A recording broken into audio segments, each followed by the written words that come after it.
So hi my dear friends, welcome you all on your YouTube channel Paradise Classes. So dear friends, in this video we are going to start our question answer of our chapter The Lost Spring.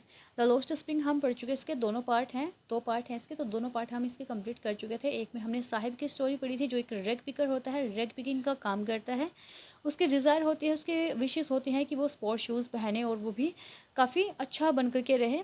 दूसरी story जो थी वो हमने पढ़ी थी मुकेश के बारे में, जो फ़िरोज़ाबाद में एक बेंगल इंडस्ट्री में काम करता है। उसका परिवार जो है बड़ा ही बहुत ही पुअर है, उसके फादर हैं, उसका ब्रदर है और उसकी जो सिस्टर इन लॉ है वो उसके घर में होती है। ठीक है, तो किस तरीके से वो उसकी डिज़ायर होती है, उसकी एम्बिशंस होते हैं कि वो एक मोटर मैकेनिक बने, लेकिन वो नहीं कर पाते हैं बिकॉज ऑफ द पॉवर्टी। ठीक है, तो ये हम कर चुके थे, आज हम इसके क्वेश्चन आंसर करने वाले हैं। अब आप लोगों ने देखना है कि कैसे करते हैं हम ये क्वेश्चन आंसर। ठीक है, सबसे पहले आप लोगों ने ध्यान में रखना है कि हमारा चैप्टर वही होता है, हमारी स्टोरी सेम ही होती है, हमें उसमें से अपना जो आंसर है उसका थोड़ा सा मॉडिफाई करके बस प्रेजेंट करना होता है किसी भी पेपर में, कोई भी क्वेश्चन हमसे पूछ ले जाता है तो। ठीक है, तो यहाँ पर हम एक ऐसा क्वेश्चन करने वाले हैं जिसमें आपको पूरा का पूरा जो चैप्टर है आपका मिल जाएगा और आप इस ही क्वेश्चन से बहुत सारे जो अपने आंसर हैं वो बना सकते हो। अगर आपको कोई भी क्वेश्चन पूछा जाए तो आपने क्या करना है, सिर्फ इस आंसर को लिख देना है। अगर वो लॉन्ग में पूछा जाएगा तो आपने पूरा आंसर लिखना है, अगर वो शॉर्ट में पूछा जाएगा तो आप लोग इसमें से अपने लाइन है जो वो निकाल सकते हैं according to your question. Okay, so let's start our video now. What does the writer mean when she says Saheb no longer his own master? कि इसमें जो राइटर है हमारा अनीश जंग, उसका क्या मतलब है ये कहने का, जब वो बोलती है कि जो साहिब है is no longer his own master, वो अब खुद का मास्टर नहीं रहा है। आप लोगों ने देखा होगा कि वो लास्ट में बोलती है, जब वो उसको देखती है कि उसने जो आयरन वाला जो कैनिस्टर है, जो स्टील वाला कैनिस्टर है वो उठाया होता है और उसको बोलता है कि जो थैला इसने अपने शोल्डर पर डाला हुआ है तो ये उससे ज़्यादा हैवी है और ये जो कैनिस्टर है वो बिलोंग करता है उसके जो स्टॉल है, टी स्टॉल उस मास्टर से, और जो वो बैग है वो खुद साहिब का है। तो उस टाइम पर ये बात बोली जाती है। नेक्स्ट देखिए, मतलब अगर ये क्वेश्चन आ जाए तब भी आंसर यही आगे है। What does the title lost spring convey? जो टाइटल है लोस्ट स्प्रिंग वो क्या कन्वे करता है आप लोगों को, ये हमने चैप्टर करते टाइम भी बताया था आप लोगों को कि lost spring, spring season is known as the happiness. ठीक है, हैप्पीनेस खुशहाली के रूप में इस सीज़न को जाना जाता है जिसमें फ्लावर्स खिल जाते हैं, जिसमें खुशियाँ होती हैं चारों तरफ, बर्ड्स की चिरपिंग होती है चारों तरफ। ठीक है, नए पत्ते आते हैं। लेकिन यहाँ पे लोस्ट लगा है, लोस्ट मतलब एक ऐसी स्प्रिंग जो गुम हो चुकी है, जो खो चुकी है। ठीक है, तो उन बच्चों की वो चाइल्डहुड, उन बच्चों का वो बचपना जो उनसे छीन लिया गया है, जिस एज में उनको पढ़ना था उस एज में उनसे काम किया जा रहा है, ये इसका मीनिंग है। थर्ड है, is it a tradition to stay barefoot? What is the attitude of the rag pickers of Seemapuri towards wearing shoes? क्या ये पूछता है कि क्या ये एक ट्रेडिशन बन चुका है कि नंगे पैरों घूमना, नंगे पैर रहना, क्या ये एक ट्रेडिशन हो चुका है, एक परंपरा बन चुकी है? तो इसमें ये जो रेग पिकर्स हैं उनका क्या एटीट्यूड है, जो सीमापुरी में रहते हैं उनका शू पहनने के पॉइंट व्यू से अगर हम उनको देखा जाए तो शूज़ पहनने के लिए उनका क्या पॉइंट ऑफ व्यू है, वो क्यों नहीं शूज़ पहनना चाहते, क्यों वो शू लेस रहना चाहते हैं, बेयर फुट रहना चाहते हैं। ठीक है, तो देखिए इसका आंसर करते हैं अब हम। And pictorises that childhood is like spring करते हैं।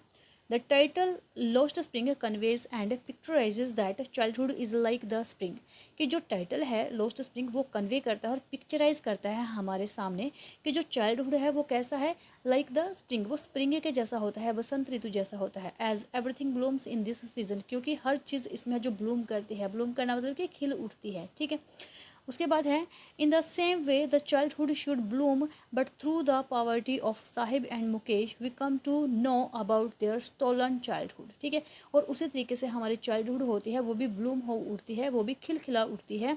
लेकिन यहाँ पर क्या है कि उनकी पॉवर्टी की वजह से जो साहिब और मुकेश है, हम इसमें जानते हैं कि जो उनका जो चाइल्डहुड है वो स्टोलन है, वो चुरा लिया गया है।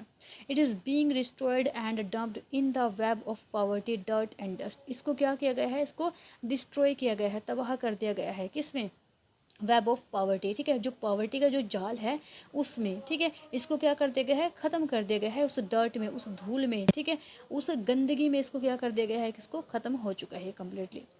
Sahib is a red picker. अब देखिए बताते हैं, फर्स्ट स्टोरी है हमारी। आपको क्या करना है कि ये ऊपर वाला पार्ट है, ये यहाँ से लेकर के यहाँ तक आपने, जो हम एक तो ये क्वेश्चन कर रहे हैं, एक इसी वीडियो में हम दूसरा क्वेश्चन भी करेंगे जो मुकेश का है। ठीक है, मुकेश वाली स्टोरी का है, तो आपने यहाँ से उठा करके यहाँ तक दोनों में डाल देना है ये। ठीक है, दोनों में आप इसको लिख सकते हो। चलिए देखते हैं। साहिब इज़ अ रेग picker, Anees Jung sees him daily scrounging the garbage dumps. कि जो साहिब है वो क्या है, एक रेग पिकर है, और जो अनीश जंग है जो हमारे राइटर और नरेटर दोनों हैं, वो उसको डेली देखती है कि वो क्या करता है, जो गार्बेज डंप्स होते हैं, जो कूड़ा कचरा होता है, उसमें से वो स्क्रंज, उसमें से कुछ छानता रहता है, उसमें कुछ ढूंढता रहता है वो। He came from Dhaka, capital of Bangladesh. वो कहाँ से आया है, वो ढाका से आया है, जो किसकी कैपिटल है, बांग्लादेश की कैपिटल है। He has no memory of his home. उसके दिमाग में, उसके दिल में किसी भी तरीके से उसके घर की जो याद है वो नहीं है। His family came away from Bangladesh because storms destroyed their homes and fields. और उसकी फैमिली अब रीज़न दे दिया है कि वो ढाका से क्यों आए थे, क्योंकि एक तूफान ने उनके घर को, उनके फील्ड्स को कम्प्लीटली तबाह कर दिया था। अनीश जंग ऑल्सो, अनीश जंग asks him his full name. Anish जंग क्या करती है, उसको उसका पूरा नाम पूछती है। His full name is Saheb Alam. और उसका पूरा नाम क्या होता है, साहिब आलम होता है।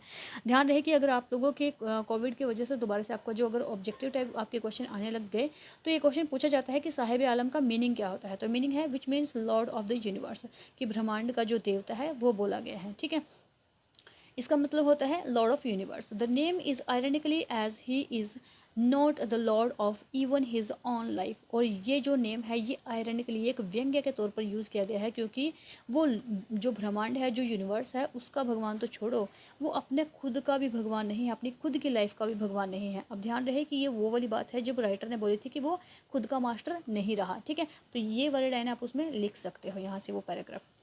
ही leads a life of utter poverty and misery. वो कैसे ज़िंदगी जीता है, बहुत ज़्यादा दयनीय, जो निर्धनता वाली ज़िंदगी है और जो मिजरी वाली ज़िंदगी है वो जी रहा है। He roams the streets with other rag pickers. वो घूमता रहता है, ठीक है, कहाँ पर, स्ट्रीट्स में, गलियों में, दूसरे रेग पिकर्स के साथ में। Like them he is also barefoot, he has no shoes और चप्पल्स। उनके जैसे ही, जैसे वो दूसरे जो रेग पिकर्स हैं उनकी तरह वो भी कैसा है, वो भी बेयर फुट है, नंगे पैर है, और वो उसके पास ना शूज़ है ना ही उसके पास चप्पल्स हैं। Like many other families of rag pickers, Saheb's family lives in Seemapuri. कि जैसे जो दूसरे रेग पिकर्स हैं उनकी फैमिली की तरह ही जो साहिब की फैमिली है वो भी कहाँ रहती है, सीमापुरी में रहती है। This is a dirty colony on the periphery of Delhi. और ये क्या है, एक डर्टी कॉलोनी का नाम है, एक कॉलोनी है डर्टी सीमापुरी में, जो कहाँ पर पड़ती है, पेरीफेरी ऑफ दिल्ली, दिल्ली के किनारे पर पड़ती है। About 10,000 rag pickers live there in miserable conditions. कि लगभग 10,000 के आसपास रेग पिकर्स हैं, वो यहाँ पर एक बड़ी ही दयनीय स्थिति में रहते हैं। The houses are made of mud and have roofs of tin and tarpaulin. कि वहाँ पे जो घर बने हुए हैं वो मड से, गारे से बने हुए हैं, और उनके जो रूफ्स है वो कैसी है, टीन की है, या फिर उसके ऊपर तरपाल है। The colony is devoid of sewage, drainage और रनिंग वाटर। जो कॉलोनी है उसमें किसी तरीके का कोई जो ड्रेनेज, जो रेनिंग सिस्टम है वो नहीं है। कहीं कहीं भी गड्ढों में पानी भरा हुआ है, क्योंकि वो एक डर्टी, एक गंदी बस्ती है। ठीक है, they have lived for more than 30 years. और वो यहाँ पर कितने सालों से रह रहे हैं, वो 30 सालों से ज़्यादा हो चुके हैं उनको यहाँ रहते हुए। दे हैव नो आइडेंटिटी और परमिट। उनके पास ना तो कोई आइडेंटिटी है और ना ही कोई परमिट है। But they have ration cards that enable them to buy grains और टू कास्ट वोट्स। लेकिन उनके पास क्या है, राशन कार्ड है जो उनको अनेबल करता है कि वो ग्रेन, यानी कि जो अनाज है वो खरीद सके और वो अपना जो वोट है वो डाल सकें। Wherever they find food, जहाँ कहीं भी उनको खाना मिलता है, they pitch their tents and become a transit camp. ठीक है, वो क्या करते हैं कि जहाँ कहीं भी उनको खाना मिलता है तो वो वहीं पर अपने जो टेंट्स हैं वो लगा लेते हैं, और वही उनका क्या बन जाता है, उनका कैंप बन जाता है, उनका घर बन जाता है। One morning the writer and narrator sees Saheb standing by the fences gate of a club. और एक मॉर्निंग जो राइटर और जो नरेटर है हमारी, जो एक ही हैं, अनीश जंग, वो साहिब को देखते हैं कि वो फेंस गेट के सामने खड़ा हुआ होता है। He is watching two man playing tennis. वो क्या देखता है कि दो आदमी है वो टेनिस खेल रहे थे। He likes their game and he is also wearing tennis shoes. कि वो उनके गेम को बहुत पसंद करता है, और उसने भी क्या पहने हुए थे, वो टेनिस शूज़ पहने हुए थे। These were given to him by a rich boy because there is a hole in one of the shoes. और ये उसको किसने दिए थे, एक रिच बॉय है, एक जो अमीर लड़का है, ये उसने उसे दिए थे। और क्यों दिए थे, क्योंकि उनमें से एक के अंदर क्या था, होल बना हुआ था, छेद था उसके अंदर। Now Sahib works in a tea stall. अब साहिब कहाँ काम करता है, एक टी स्टॉल में काम करता है। ही गेट्स 800 रुपीज़ प्लस मील, ठीक है। उसको क्या मिलता है, 800 रुपये मिलते हैं और साथ में खाना मिलता है। The writer observes that sahibs face has lost its care free look, और वो क्या देखती है, जो हमारी जो नरेटर है, जो राइटर है, वो ऑब्जर्व करती है कि जो साहिब का फेस था अब वो बड़ा ही क्या है, जो उसकी केयर फ्री यानी कि टेंशन से भरा हुआ है, अब वो केयर फ्री नहीं है, ठीक है। वो लॉस्ट, वो जो केयर फ्री लुक थी वो खो चुका है। He is no longer his own master, वो अपने खुद का मास्टर नहीं रहा, ठीक है। तो ये आपका फर्स्ट हमारी जो है ये क्वेश्चन था। अब चलते हैं हम अपने सेकंड क्वेश्चन की तरफ।